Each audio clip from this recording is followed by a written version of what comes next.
Hello and welcome to the Honest Not Perfect podcast. My name is Suzanne Ellingham and I'm the director of Source Events, the platform that helps connect retailers, brands and wholesalers to manufacturers and makers globally. And my name is Jack Stratton. I'm Director of Insider Trends. We are a global retail trend spotting agency helping brands to spot what's coming next. Hello and welcome to Honest Not Perfect, where myself and Jack talk to people within fashion and retail who are just doing brilliant things, and often a little differently. We get the chance to really dive under the surface of their journey and share their insight with all of you. It's fair to say over the last few years, sustainability has been a journey within many retailers. And for many businesses, rightly or wrongly over the last year, sustainability and ethical sourcing has actually taken a backseat to other business priorities. And we're seeing that right across the board. However, for one business that we've long admired, SOKO Kenya, where sustainability and uplifting people within that business isn't one priority, it's really something that drives the business. So we're joined here today by Sophie Lane, who wears many hats within SOKO over the years and is head of branding and communications. But Sophie, you've had an interesting journey into SOKO. Can you tell us a little bit about how you landed there? Yeah, sure. My background is in education. Okay. So for many years, 17 years, I was teaching in further education, teaching adults with learning difficulties. Oh, wow. And really just working in the creative sort of sphere of media, performing arts, music. So then I had my daughter in 2019 and we went into lockdown, and I knew that something really needed to shift. And I was really ready for a new challenge, so I upskilled in digital marketing and went into social media management. So during that time, I reached out to brands that really excited me, and SOKO Kenya was one of those. And so I started doing some freelance social media management for them and content creation, and then really the relationship just grew, and I just fell madly in love with them and what they're doing, and it was just so interesting, and there was so much to learn, and I learned a lot really from that, and it felt very aligned with my own values and interests in fashion and people, and so yeah, just grew over the last my 6th year with them now, and I've been working full-time with them. We've been doing a big restructure and a rebrand, and here we are. Yeah. Mm. And I think I obviously know a little bit more about SOKO than maybe some of the people who are listening, but I think it really is quite a special business. Can you tell us a little bit about what makes it special? So with SOKO Kenya, it's a clothing factory that is centred around putting people at the heart. And, you know, it's based on Jo, our founder, who 16 years ago went on a trip. She's British, went on a trip to Kenya with Ethical Fashion Forum at the time, and was just blown away by the vibrancy and the skill, and just had this vision to start a factory and really try and connect the wealth of the West with this amazing, vibrant, country and all it had to offer. So she started with 4 machinists. She moved over there and she started with 4 machinists. And yeah, it was a vision to uplift women, to provide employment and, meaningful employment and livelihoods for the communities over there. And now we're a team of 150, so we've had some substantial growth over the years. That is some quite substantial growth to go from 4 machinists to 150. Yeah. It's incredible. Yeah. And how, sort of straight away on that point, take us through a bit, that's enormous growth. And has it been kind of, for people ever thinking about similar things, has it been gradual? Was it quite fast growth and you saw customers sort of really jumping on board and then it plateaued a bit? What has that picture over the last 15 years looked like? Yeah, well, the story begins by, and Jo will have more detail to share, but she had the 4 machinists in an outhouse and put together a capsule collection, and was through her connections, had a meeting with ASOS, who we all know, and they loved the collection, capsule collection, and they put in a rather large order. And so very quickly, Jo had to gather more people and upskill them, and it became this sort of big project. And we're very proud of that partnership with ASOS. Worked with them producing their ASOS Made in Kenya collection for many years, 10 or 11 years, I think. Don't quote me on that. And we're really proud of that because they actually seed funded our community trust. Wow. And lots of really great things came from that. But really, we had to scale quickly. Wow, and we had to really make sure that we were meeting international standards, and there was a lot of learning involved in that. So we grew to I think there was about 60 people at that time. And then so that was probably, I think that was 2019 that we really needed a new facility because we were outgrowing where we were in Muwangu. I think I pronounced that right. So we found a factory in Kilifi where we're now based on the coast, the beautiful coast of Kenya. And we found a beautiful, bright, spacious factory with greenery, and it just felt really right. But it was 3 hours from where we were situated. So thankfully, all 60 bar one moved their families to the coast, and then from being in our new place in 2019, we've doubled in size there. Wow. I think what's interesting, I talk about this probably a bit too much, is that in the same way that we're constantly challenging consumers to buy better, to put their money where it matters.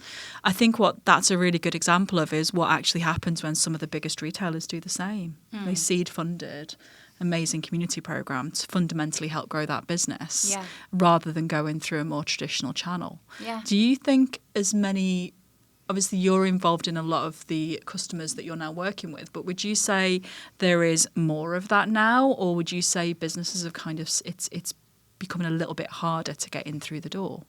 I think everyone's on a journey. So, in terms of high street brands and larger brands, we're not working with any high street brands or anymore. There's partly because of price point, because of our costs and the way that they traditionally work with suppliers. It's not really aligned with how we're working. But the partners that we do work with, mostly sort of smaller premium to luxury brands that are values-led, that's something that's really core to them.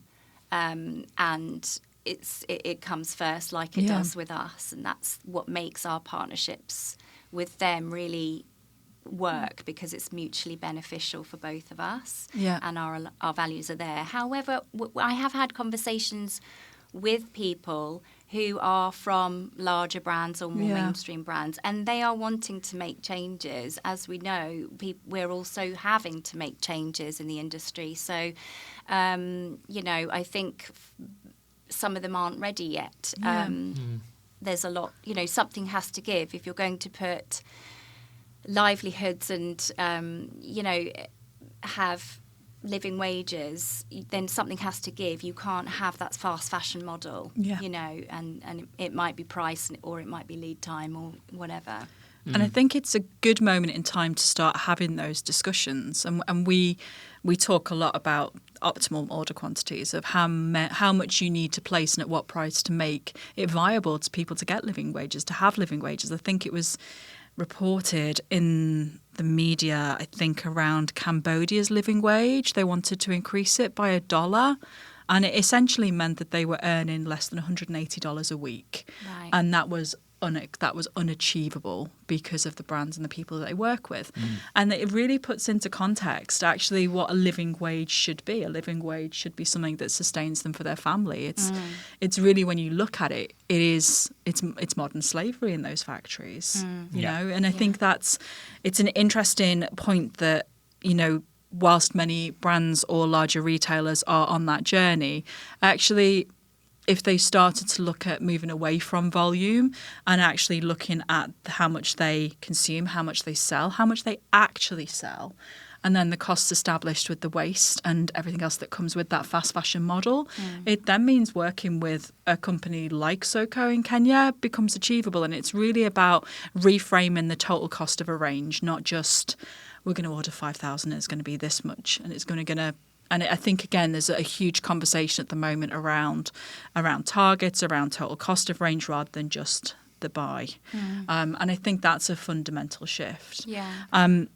But I think one of the questions that we wanted to ask you when we talk about responsible sourcing is what does that really mean to you? You've spoken about living wage, but from your perspective, what does responsible business look like? It's essentially, it's putting people and the planet first. So in all your decisions, you're putting them at the centre.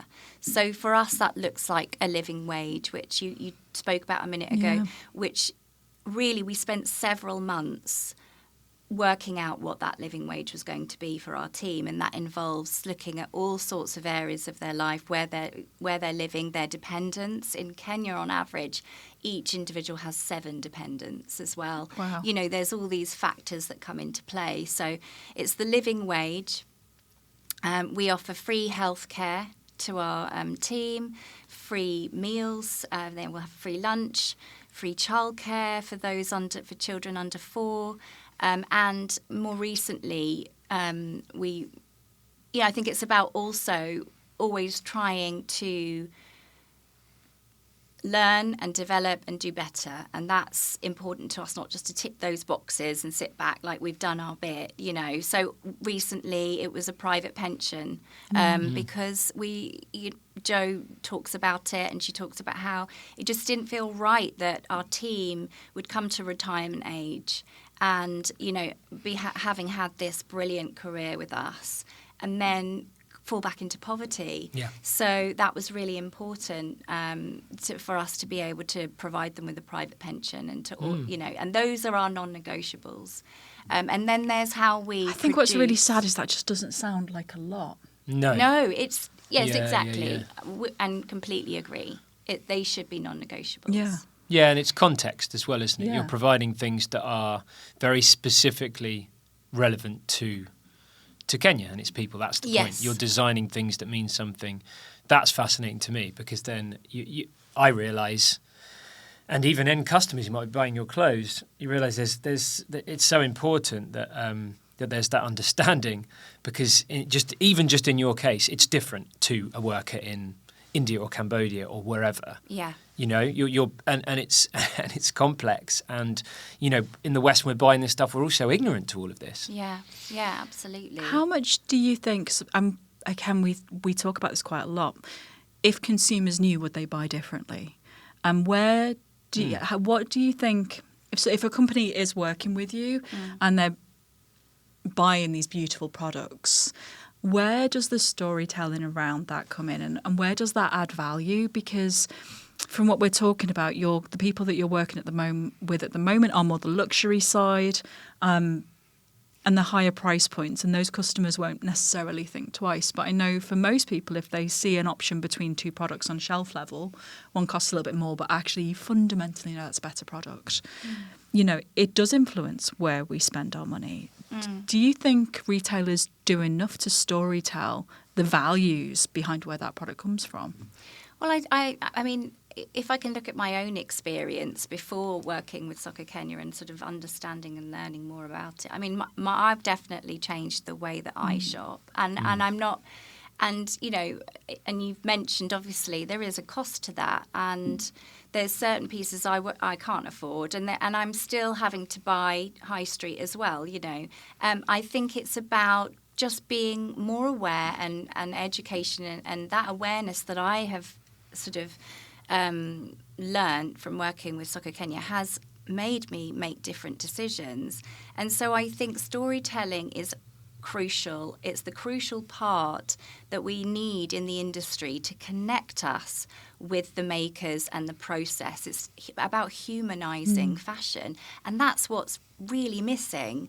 And so, you know, I think definitely people understanding more about the time, the effort, the process, and the person that's been involved in making that garment is definitely going to make them value it and cherish it more, maybe look after it more, and talk about it and celebrate it and wear it more. So I think for me, I have been buying less. I've been buying, things that I'm really proud to wear and been wearing them more often. And because they are, made well, they're lasting me more as well. So coming back to your point of storytelling, that's what, we're really passionate about. We're really passionate about connecting brands with their makers and their suppliers and consumers too. And it's this thing that we're really proud to share with our brands, and they can share with their consumers as well. It's quite amazing to see something being made, or some hand embroidery, or even just the intricacy of someone's hand stitching on a label, and getting to know the people and the impact that purchase has made is really quite amazing. So yes, there could be lots more storytelling, but I think you need the partnerships there first. I mean, I guess, because what's really interesting in terms of your role, Sophie, is a lot of retailers and brands who, so brand or comms or marketing people at big fashion businesses, I feel like, normally when they're doing it feels like the way they conceive all this is they've got 90 to 95% of their marketing storytelling stuff that is just about whatever, like how to sell this stuff, how to sell the latest range.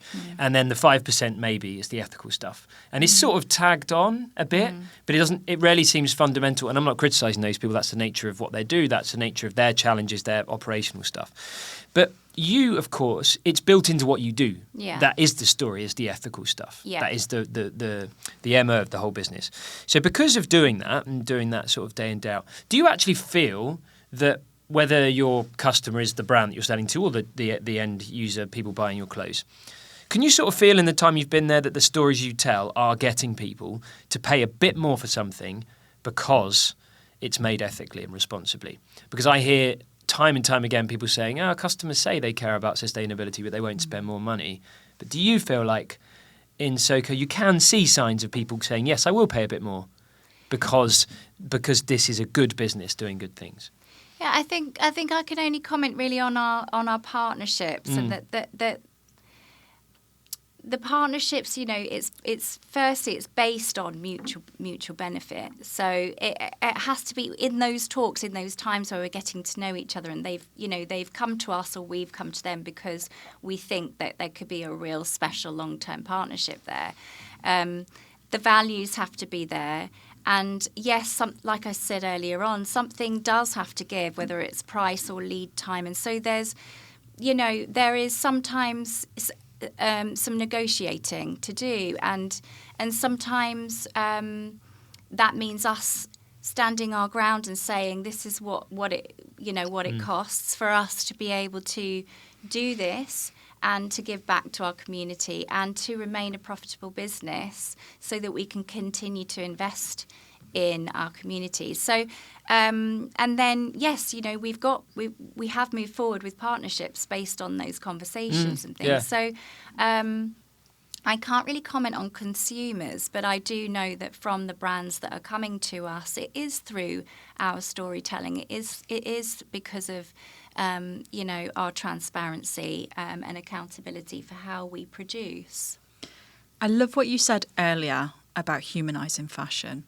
And I hear this quite a lot when I'm talking to people, and just people in my normal life who are very tired of me banging this drum. People still think things are made in factories and everything's automated. I think consumers have lost sight of the fact that I would say maybe 90% of fashion is still people at machines. And I think people think, but I'm buying it in this store, it's all automated, it's made in a factory. but it is still people on machines. And It's a I know good this point. from it helps to remove the guilt. Yeah. And I think from my side, when I go and I see factories, and I have been to factory visits in India and China, and luckily the factories that we work with as a show and come into the show, you go in and you see actually these are good factories. Like you see a car park with really great cars, and everything's clean and tidy, and people look happy. Yeah. And I think there's a big difference between people are being able to be happy in their work and still producing things. And I think there's a misconception or a mismatch between consumers thinking everything's automated and actually the fact things are handmade. And I think the brands that we see doing storytelling really well is where they're connecting their makers to their brand. And we were talking about this with Batch and their videos. And they send videos to people around what stage their suit is at. But also I was in Norway a few months ago, and I walked into an amazing store, and it had a segment in it which was all of the elderly people who still knitted ranges, and each label had the name of the lady who'd actually knitted that piece. And I thought, I'm going to buy that because I quite like the fact that that's made by a lady called Edna. Yeah. And I think this is when you get to that stage where people do start to cherish their fashion. And I think that's what's missing. I don't even think it's storytelling. I think consumers are disconnected from how things are actually still made. And I think as much storytelling as we can do to connect the people behind the garments, I think the better. And I think that's how we'll get people to start paying more for things. Yeah. And it is maybe sometimes as simple as just reminding customers people are making stuff. Is that really, in terms of, again, brand and comms and stuff you're doing, is it often that simple? You're just trying to make sure as much of your story is just showing them the people making the clothes, showing them, what that looks, rather than hiding it like so many brands doing it. Are you sort of trying to put that front and centre?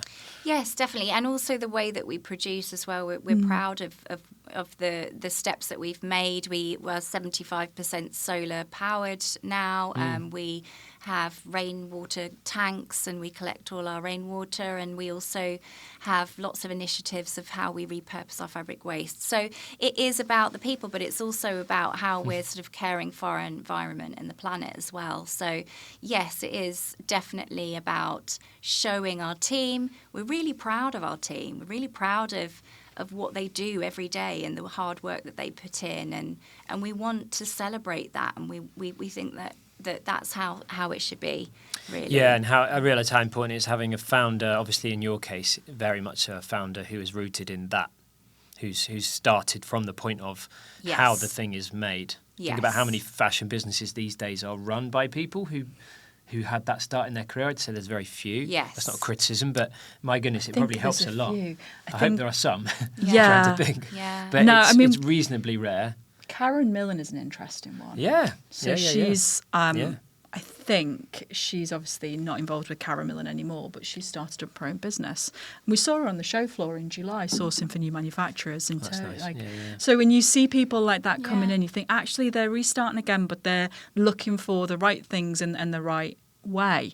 And I think what's really interesting with SOKO is I think there is a perception that if you are a community project or a factory in Africa, that in some way that is not as high-tech or as professional. What you've just described there is a solar-powered, water-efficient, pretty advanced factory. And more so actually than I would say we see in the majority of some of the Western countries that we work with. And again, I think it's this perception that if it's in Africa, it's some way less advanced. But that's not the case here. What are some of the myths that you come up against when you start those partnerships, or some of those misconceptions that are one of the first things that get put to bed? I think there's can be some misconceptions that African manufacturing can't handle scale. And that's completely incorrect. I mean, it's a thriving manufacturing industry, and maybe quality sometimes as well. But I think with the right resources, we're meeting many factories are meeting international standards and beyond. Exceeding those standards.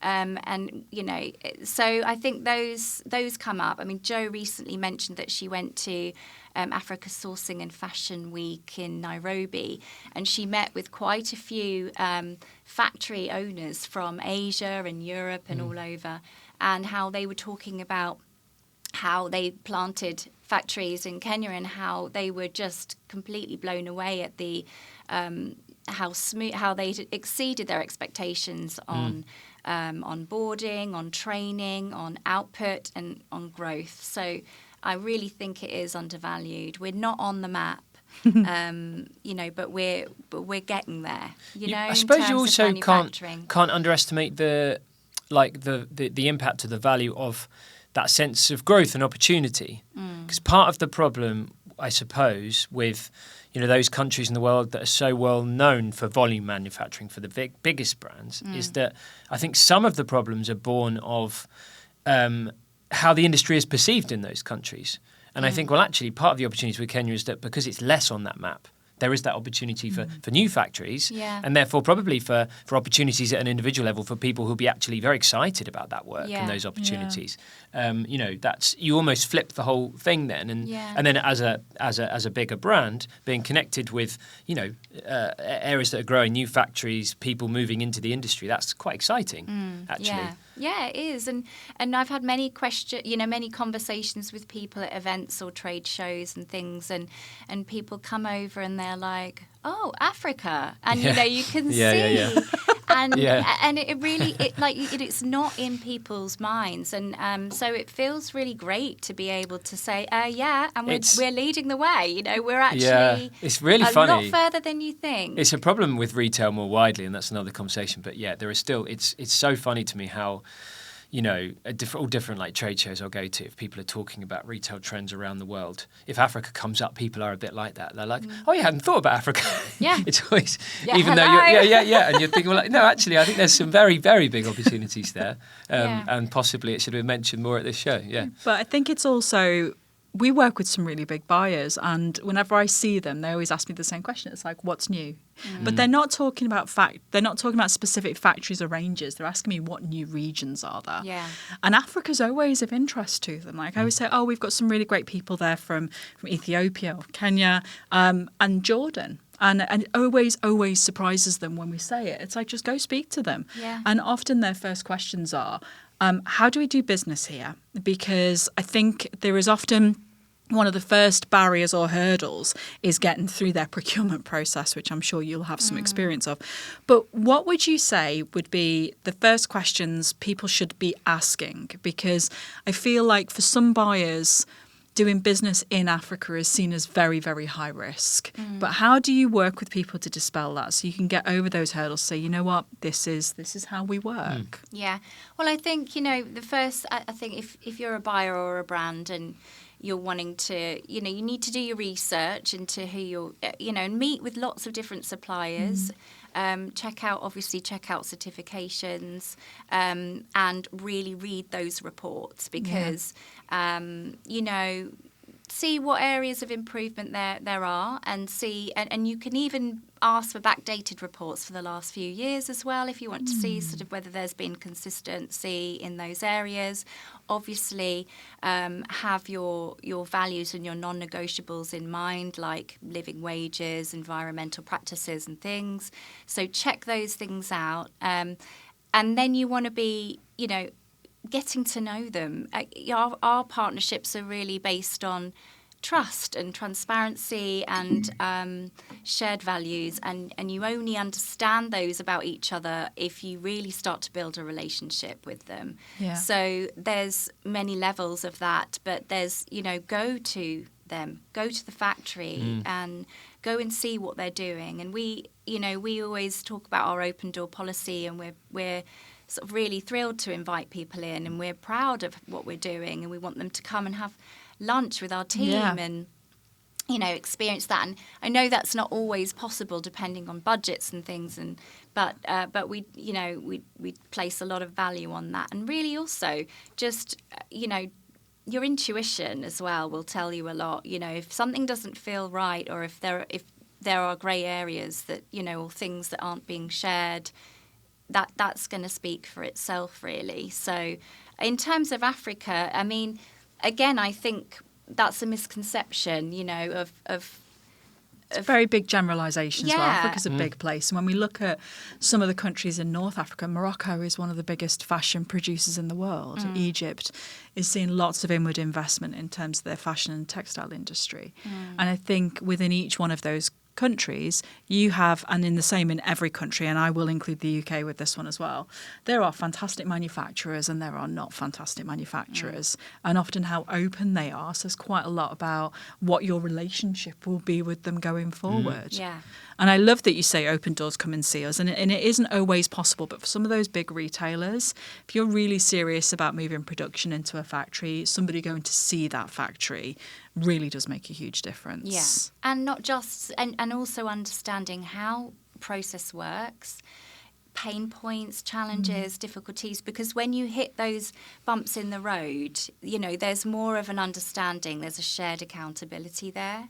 If there are if there's, things like if the supplier needs support with things, it needs to be a collaborative two-way relationship, and it needs to be set up for long-term growth, So those things are really important, you're right. In the future, Sophie, just kind of like thinking, as you've had obviously a few years at SOKO and SOKO. helping to SOKO. I've done SOKO a few times. I've done it as well. I've done it. So SOKO. Don't worry. I mean, that's the sort of thing. To start again. Podcast hosts ought to check. Do you know what? We beginning. won't. We'll leave it in. Yeah. Yeah, absolutely.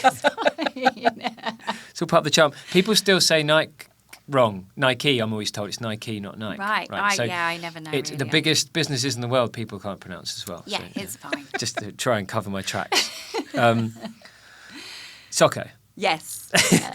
With what you've done at SOKO, what you've built, looking at the future and, being allowed to comment on the industry at large more, because I think it's interesting to do this, do you think, can you see, not just, I don't mean specifically about just more manufacture in Africa, but actually more broadly, but in terms of ethics and sustainability, can you see signs of fashion headed in a better direction? Looking at the industry more, looking at high street retailers and your own experience, and obviously there's a whole gulf between what SOKO's doing and what a mainstream fashion business is doing. But do you see signs of progress?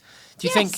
And do you think it's hopeful? Because the message always seems, understandably, one of we're all if we're in the industry, it feels we're all very anxious about it. And all the press tends to be negative. It's also massively polarised. But I feel like there's some positivity. Do you? Do you think? I do. Yeah. And I love that you've said that because, you can go to events or conferences and you can come away feeling a little bit despondent and a little bit, and I think actually we should be celebrating the steps that have been made. And I think that this sort of negativity and this, it stems from kind of this culture of blame or trying to expose people for what they're not doing. But let's look at what we are doing. Let's start there at least. And it's not to say that people shouldn't be held accountable, because I think there are people that are really trying to make a difference and to change and to make better decisions at brands, And but there is a little element of fear of making those steps sometimes because of fear of being exposed of we can't be doing everything. We can't be ticking all the boxes. That feels too overwhelming. And it's the same for consumers, I feel, in making decisions. It's all very overwhelming. But I think we are making steps. And I think that we should be positive and celebrating those small steps, and in that, I think the rest will follow. And it needs to be about collaboration, sharing absolutely. good practice, encouraging each other, connecting each other, networking, and asking questions, educating ourselves. Well, I would take from this conversation. I know I'll take away one of the big things I'll remember if I'm talking about SOKO. I'll go, ASOS came in when they were really small and, teamed up with them and were part of them scaling the manufacture of what they do. That's an amazing story. Yeah. And also one I wouldn't expect that early on, right? That's an amazing story. It's in a genuinely, even the most cynical person. Yeah. would be hard pressed to not find that as a positive story. And so I don't think we talk about it enough. No. I mean, I'm probably privy to more information around where big retailers are diverting their spend from the big manufacturing regions. And I know there's one really big retailer that just decided to shift some of their production into Madagascar. First time they'd ever moved into that region. They loved it. It was professional. And they've put enough business there that they've opened a second factory. Now, that's a second factory in one of the poorest countries in the world, one of the highest unemployment rates. It's a great business.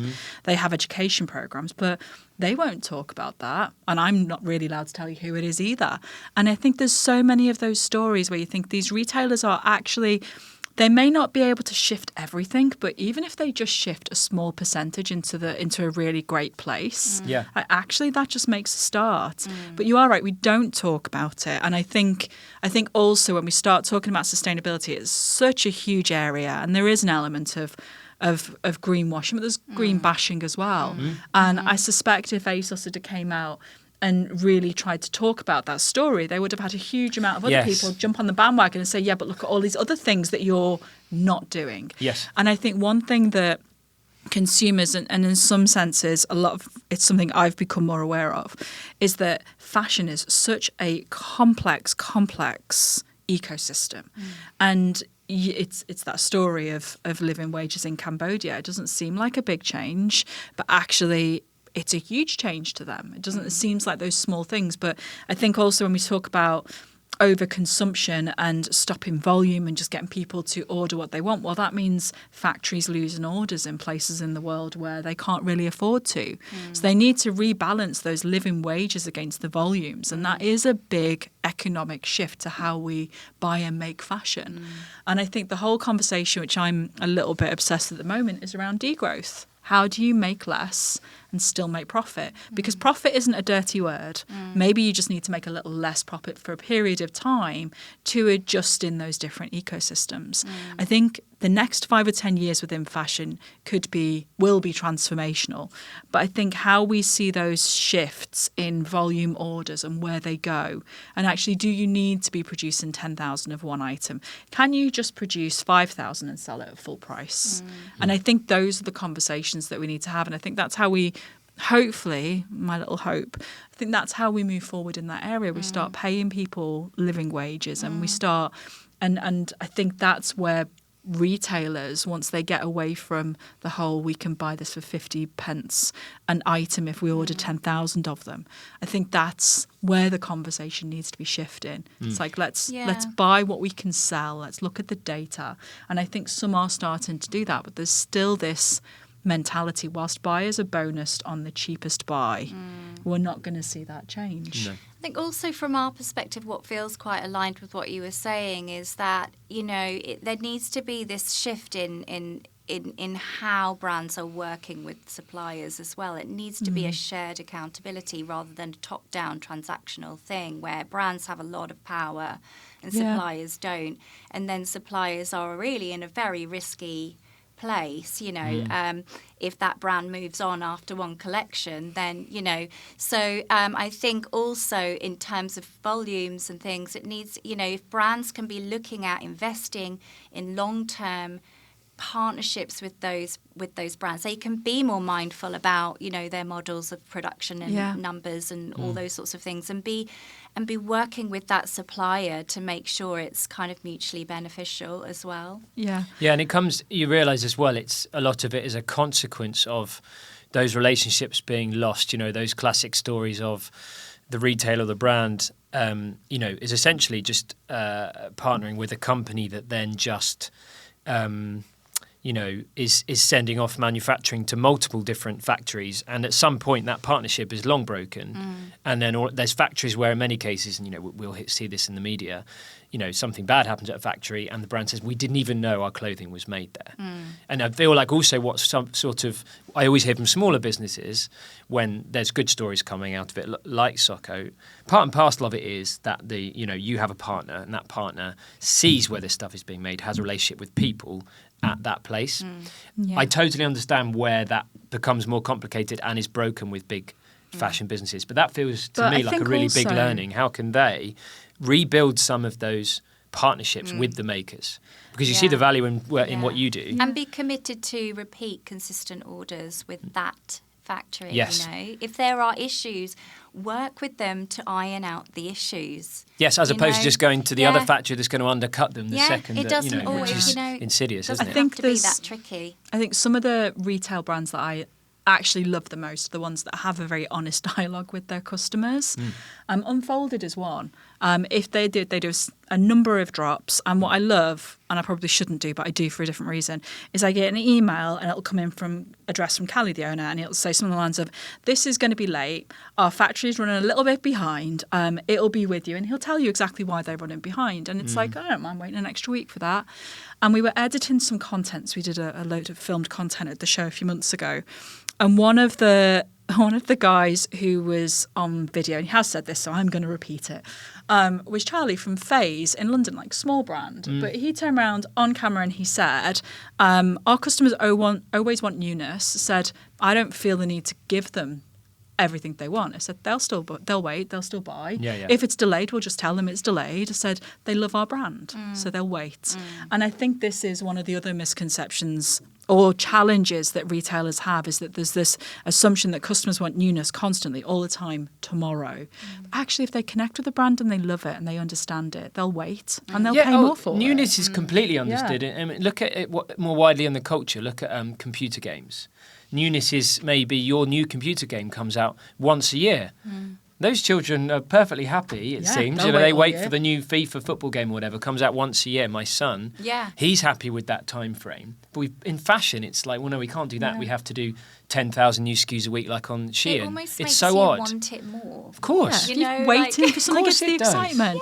But this is where... It's not, and this is what irritates me, though, is where you get this, we're getting too animated, but where it becomes too much about this idea that you hear this a lot in I won't name them, but you'll get kind of reports from very large global consultancies who are selling things and insights to brands. They'll say frequently, customers demand newness. They do. They say, customers demand newness. They say it. And every time I read things like that, I think, no, they don't.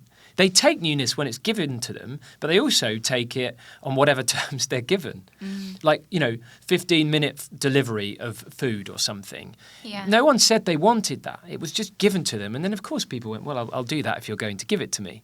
But actually, if you like a brand, and you buy into it, you'll follow their story, like with any of them, like yours. And, one of our partners that we worked with for a number of years, their designs they're consistent orders, repeat styles, and they're just repeated again and again and again, and their customers love it. They're just in slightly different prints. But so don't we don't always need newness. We sometimes want what works, and we want more of it. So, or we want it, again in a slightly different print or something. Or it's about being innovative in design as well. I think it's working with your partners in that way as well to kind of listen to your customers and everything, but also kind of do something that makes sense for everyone. Yeah. And work with them. Yeah, completely agree. I'm thinking that the one thing we didn't ask, and maybe this is a good closing question. I was about to say, it feels like that's a good soundbite. Is SOKO, and thinking, so we've asked you a little bit about, your view on the industry more generally and in the future, but what about SOKO? Where would you hope to be in, 5 years, and, what could you imagine happening between now and then? Well, we've actually just finished a Stanford Seed Business Accelerator course, which was 10 months. Amazing course. And as a management team, we really, really looked at the business and pulled it apart and thought about this exact question.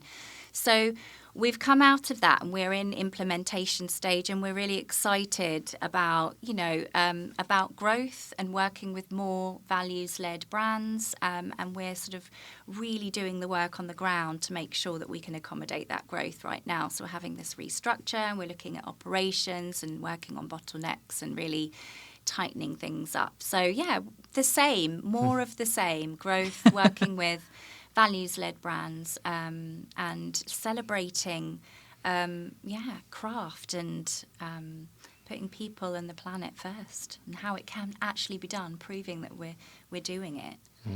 Yeah, I love it. That's really important, isn't it? Yeah. showing that it can be done Yeah. in that balanced way. Yeah. I think for me, I always have, and I'm going to ask Jack this, I've not done this for a few. I think the thing that I've really taken away from this conversation is around the humanisation of fashion. Like when you said it, it just hit home. It's like, actually, yeah, that is more of the type of storytelling that we need to do. It's making consumers understand that there's people at machines making your clothes. And if you understood that, would you value it more? You would. You'd even pay a bit more for it. And Yeah. I think for me, that's one of the elements from our conversation that I've really taken away. It's something I think we all need to remember a little bit more, I think. Totally.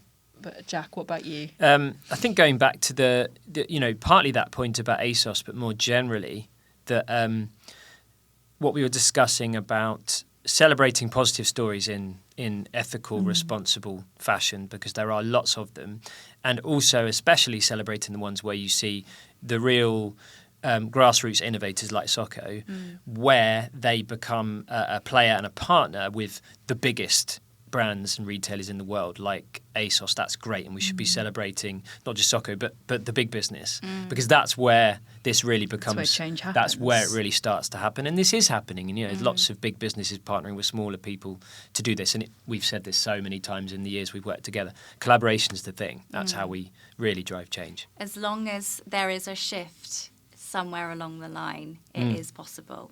But something needs to shift. You can't have those fast fashion models. No. Lead time and price, something needs to give. Yes. If you're going to work ethically. Yeah, Absolutely. And it's got to be that volume question. It's not sustainable. And I think the EPR legislation that is going to target waste, it's going to move away from being just about packaging. The European legislation on that is unsold stock is classed as waste.